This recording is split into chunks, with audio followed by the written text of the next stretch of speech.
Ahmedabad plane crash क्यों हुआ, यह सवाल सबके जहन में है। और इस सवाल पर सबसे बड़ी रिपोर्ट, अभी तक की सबसे बड़ी रिपोर्ट, 15 पन्ने की रिपोर्ट एएआईबी की सामने आई है।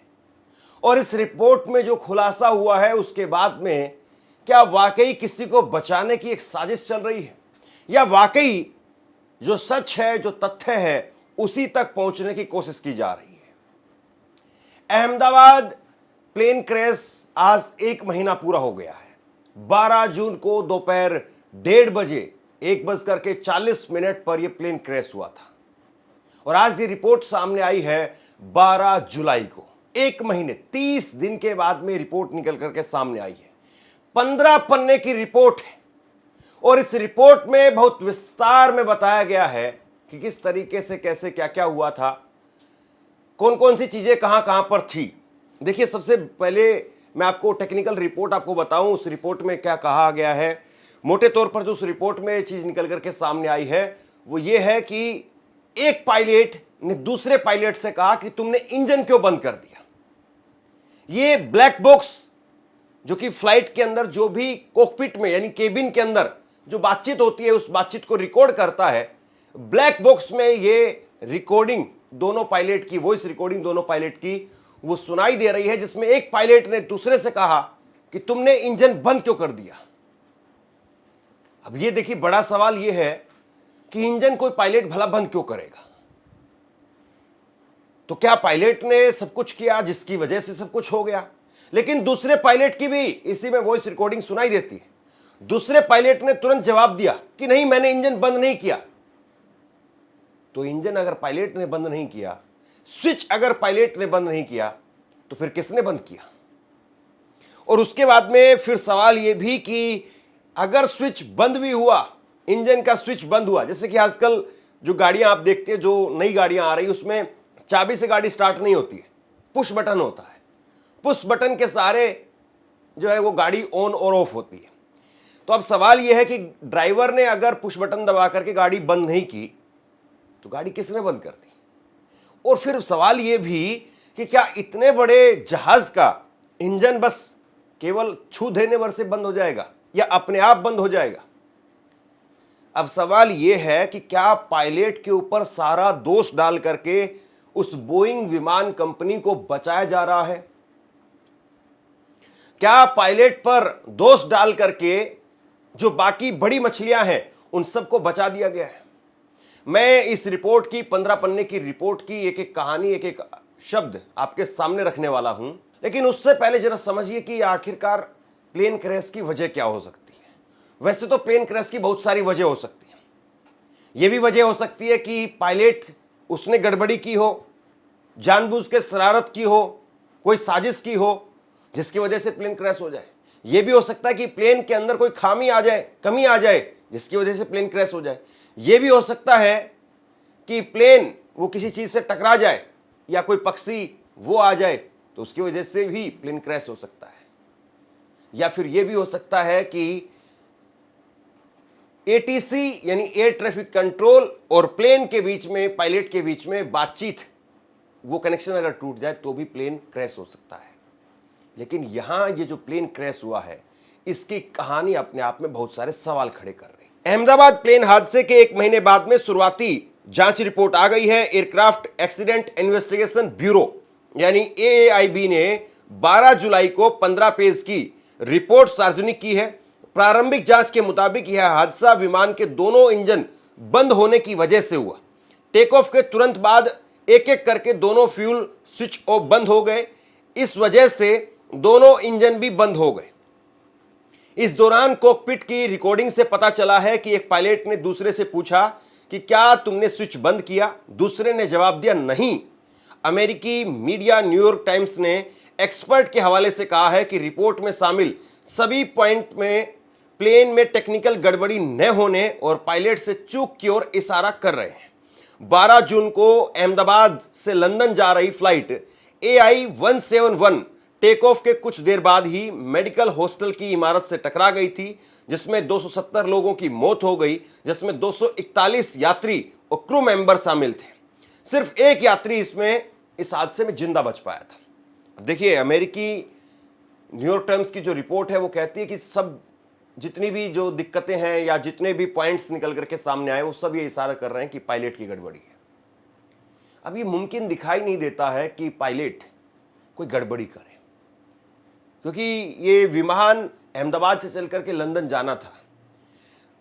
जो दोनों पायलट्स के मेडिकल रिपोर्ट निकल करके सामने आई हैं वो दोनों बताती हैं कि दोनों पायलट्स की थकान या उन्होंने कोई नशा वगैरह किया हो, ऐसा कुछ भी नहीं है। उनकी मेडिकल रिपोर्ट वो बताती है कि दोनों पायलट मेंटली और फिजिकली पूरी तरह से फिट थे। तो फिर कैसे हो गया? ये दोनों पायलट्स, पहले आप देखिए एक बार, दो पायलट्स इस फ्लाइट को उड़ा रहे थे जिसमें सीनियर पायलट थे और कैप्टन सुमित सब्रवाल। सुमित सब्रवाल 56 साल की उम्र थी। इनके पास में एक बहुत लंबा चौड़ा अनुभव था। करीब 8,596 घंटे का प्लेन उड़ाने का अनुभव इनके पास में था।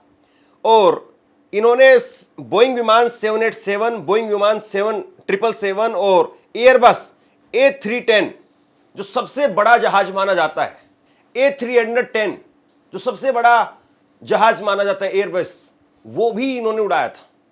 तो बहुत सीनियर आदमी क्या ये गलती कर रहे थे? या फिर दूसरे जो को पायलट थे इनके साथ में, क्लाइव कुंदर 32 साल की उम्र, और 2020 में इनके पास ये पायलट बने। 2020 में इनको लाइसेंस मिला। 1100 घंटे का विमान उड़ाने का इनके पास में तजुर्बा था।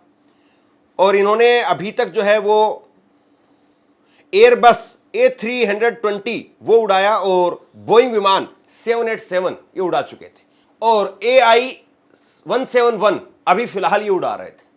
तो ऐसा नहीं है कि क्लाइव कुंदर जो कि को पायलट थे और कैप्टन सुमित सब्रवाल, ये दोनों के दोनों एक्सपीरियंस थे, तजुर्बेकार थे, फिर कहां गलती हुई है? क्या इन पायलट के नाम पर बिल फाड़ करके बोइंग विमान जो कंपनी है उसको बचाया जा रहा है?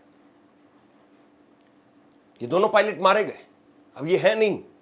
अब तो जो चीजें हैं वो केवल और केवल टेक्नोलॉजी के हिसाब से जो सबूत के तौर पर सामने आएगी उसी को माना जाएगा। लेकिन कई बार ऐसा भी निकल करके सामने आया है कि सबूतों को ही बदल दिया गया, चीजों को ही बदल दिया गया। हालांकि आसान नहीं है चीजों को बदलना, लेकिन होने को तो कुछ भी हो सकता है। और सवाल यह भी कि जब पायलट कह रहा है कि मैंने नहीं बंद किया, तो क्या विमान के अंदर टेक्निकली कोई ऐसी खराबी आई जिसकी वजह से दोनों इंजन झटके से बंद हो गए? इस 15 पन्ने की रिपोर्ट में यह कहा गया है कि पूरी तरह से जो रनवे से और फ्लाइट टेक ऑफ होती है वो भी सही तरीके से हुआ था। फ्लैप जो हवाई जहाज के खुलते हैं वो भी सही मात्रा में खुले हुए थे। बिल्कुल नॉर्मल टेक ऑफ था ये, कहीं पर भी कुछ भी असामान्य हुआ ही नहीं। तो फिर अचानक से हवा में जाते ही 30 सेकंड के अंदर, 38 सेकंड 40 सेकंड के अंदर ऐसा क्या हुआ कि दोनों इंजन बंद हो गए? ये गले उतरने वाली बात नहीं है, लेकिन 15 पन्नों की रिपोर्ट यही कह रही है कि स्विच बंद कर दिया गया और दोनों इंजन बंद हो गए। रिपोर्ट के मुताबिक हादसे वाले विमान में दोनों इंजनों के फ्यूल स्विच बंद थे, जिसके बाद में पायलट ने इसे चालू किया। दोनों इंजन को दोबारा शुरू करने की कोशिश की थी, लेकिन विमान बहुत कम ऊंचाई पर था, इसलिए इंजन को दोबारा ताकत पाने का समय नहीं मिल सका और विमान क्रैश हो गया। हालांकि यह सामने नहीं आया है कि फ्यूल स्विच बंद कैसे हुए थे। 15 पन्नों की रिपोर्ट के मुताबिक टेक ऑफ से लेकर के हादसे तक पूरी उड़ान करीब 30 सेकंड ही चली। इस समय तक रिपोर्ट में बोइंग 7878 विमान और GEnx-1B इंजन को लेकर किसी ऑपरेटर के लिए कोई चेतावनी या कार्रवाई की सिफारिश नहीं की गई थी।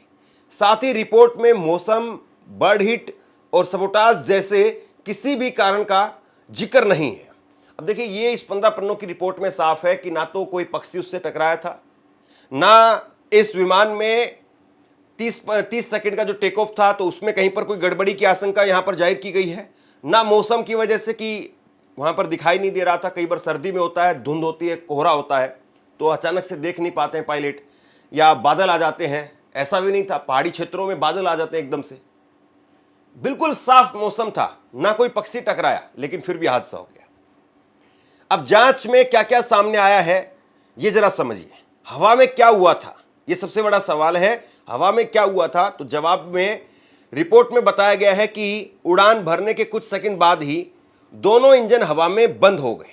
ईंधन कट ऑफ स्विच एक के बाद एक केवल 1 सेकंड में रन चालू हुआ और फिर कट ऑफ बंद हो गए। अब सवाल यह है कि आखिरकार हवा में क्या हुआ था। यह सबका सवाल है कि कैसे 30 सेकंड में वो प्लेन उड़ा और फिर हवा में क्या ऐसा हो गया कि प्लेन अचानक से नीचे आ गया। तो इसमें यह बताया गया है कि जैसे ही उड़ान भरी उसके बाद में इंजन हवा में बंद हो गए। इंजन को 1 सेकंड में ही केवल दोबारा से भी चालू किया गया था, लेकिन इंजन को ईंधन की आपूर्ति बंद हो गई। यानी इंजन जो है वो बंद हुआ और अगले ही सेकंड में उसको चालू भी कर दिया गया। जैसे आपकी गाड़ी में बच्चा जो पुश बटन अगर बंद कर दे तो आप तुरंत उसको चालू कर दे, कुछ इस तरीके से इसको ऐसे समझिए। लेकिन 1 सेकंड में ही ये सब कुछ हुआ, लेकिन प्लेन उतनी ऊंचाई पर नहीं था कि उसको टाइम मिल पाता कि दोबारा से ताकत, उसकी थ्रस्ट पावर जो दोबारा से काम करती और वो काम कर पाता, लिहाजा वो नीचे आने लग गया। पायलट ने बातचीत की है और उस बातचीत का कॉकपिट का ऑडियो वो भी सामने आया है। उसमें एक पायलट ने पूछा कि आपने क्यों बंद किया इंजन, तो दूसरे ने उत्तर दिया कि मैंने बंद नहीं किया। तो दोबारा से इंजन चालू करने की क्या कोशिश हुई थी? तो इसके जवाब में पायलटों ने इंजन को फिर से चालू करने का प्रयास किया। N1 या इंजन एक हद तक चालू हो भी गया था, लेकिन इंजन 2 वो क्रैश होने से पहले स्टार्ट नहीं हो सका। केवल विमान 32 सेकंड के लिए ही हवा में रहा। तो कुल मिलाकर के इसमें जो रिपोर्ट निकल करके सामने आई, बहुत टेक्निकल रिपोर्ट है, लेकिन यह है कि इंजन बंद हुआ है। एक लाइन में जो पूरा इस रिपोर्ट का सार है वो यही है कि इंजन बंद हुआ है। लेकिन इंजन बंद क्यों हो गया? क्या ये पूरी तरह से पायलट के ऊपर डालने वाली बात है कि पायलट पर हम ये पूरी जिम्मेदारी डाल दें कि पायलट ने ही गलती से इंजन बंद कर दिया? और ये जरूरी नहीं है कि जैसे कि इंजन जो बंद करने वाली बात होती तो कहीं पर कोई कोहनी लग जाए या उंगली गलती से छू जाए तो इंजन बंद हो जाएगा। ऐसा नहीं होता है। वो मशीन इसीलिए डिजाइन की जाती है, इसीलिए बनाई जाती है। और जाहिर सी बात है, जो ऑन ऑफ का बटन है उसको कोई ऐसे तो नहीं रखेगा कि बस उसको केवल छू दो और छूने से ही प्लेन बंद। ऐसा भी नहीं होता होगा कि प्लेन जो है उसको केवल यहां से स्विच दबाया और प्लेन बंद हो जाए, क्योंकि कंपनी को भी यह पता है कि अगर गलती से कभी किसी दिन एक बटन दबाने जा रहे हैं आप और दूसरा बटन दब गया तो प्लेन बंद हो जाएगा, तो फिर क्या होगा। इसलिए कई कमांड दी जाती है, उसके बाद में स्विच बंद होता है, प्लेन तब जाकर के बंद होता है। तो अब यहां पर ये जो पूरी कोशिश है वो कहीं ना कहीं ऐसा लगता है कि बहुत बड़ी कंपनी को बचा करके पायलट के सिर इस पूरी रिपोर्ट को डाल दिया जाए। क्योंकि अगर विमान में बात चलेगी, विमान में कमी है, तो फिर उसके बाद में पूरी दुनिया के विमान जांच के दायरे में आ जाएंगे। बोइंग कंपनी उसके ऊपर सवाल खड़े हो जाएंगे। और पायलट पर अगर चीजें होती हैं तो फिर उसके बाद में पायलटों के लिए कई और रूल रेगुलेशन तैयार हो जाएंगे, या जो स्विच बटन है उसके लिए कहीं ना कहीं टेक्निकल और सारी चीजें आ जाएंगी कि स्विच आप ऐसे नहीं बंद कर पाएंगे, ऐसे बंद कर पाएंगे, या दोनों पायलट की सहमति से ही स्विच बंद होंगे। कुछ नियम और ऐड कर दिए जाएंगे, लेकिन कंपनी बच जाएगी। मैं ये नहीं कह रहा हूं कि वाकई कंपनी की ही गलती है, लेकिन आप सोचिए तो सही कि जो विमान 2 लाख किलो का विमान जिसमें 1 लाख लीटर तेल आता है, वो विमान हवा में केवल 23 सेकंड में जाकर के खत्म हो जाता है। क्या आपको लग रहा है कि वाकई सब पायलट की गलती से हुआ है? क्योंकि इसी रिपोर्ट में बताया गया है कि क्योंकि जो फ्लैप होते हैं वो फ्लैप भी अपनी दिशा में 5 डिग्री वो सही पूरी तरह से खुले हुए थे। मतलब जितना जो चीज होनी चाहिए थी बिल्कुल पायलट ने अपनी तरफ से वही किया। तो फिर विमान बंद कैसे हो गया? अभी भी ऐसा नहीं कि फाइनल रिपोर्ट है, अभी ये शुरुआती रिपोर्ट है, 15 पन्ने की रिपोर्ट है। ये रिपोर्ट AAIB उसकी तरफ से जारी की गई है, यानी भारत सरकार का मंत्रालय जो उड्डयन मंत्रालय है वो इसको मॉनिटर करता है, उसके द्वारा ये रिपोर्ट आई है। और इस रिपोर्ट के सामने आने के बाद में अब जो है वो एक तरीके से रडार पर जो है वो पायलट है। और अमेरिका वो भी यही चाहेगा, क्योंकि अमेरिकी की कंपनी है ये।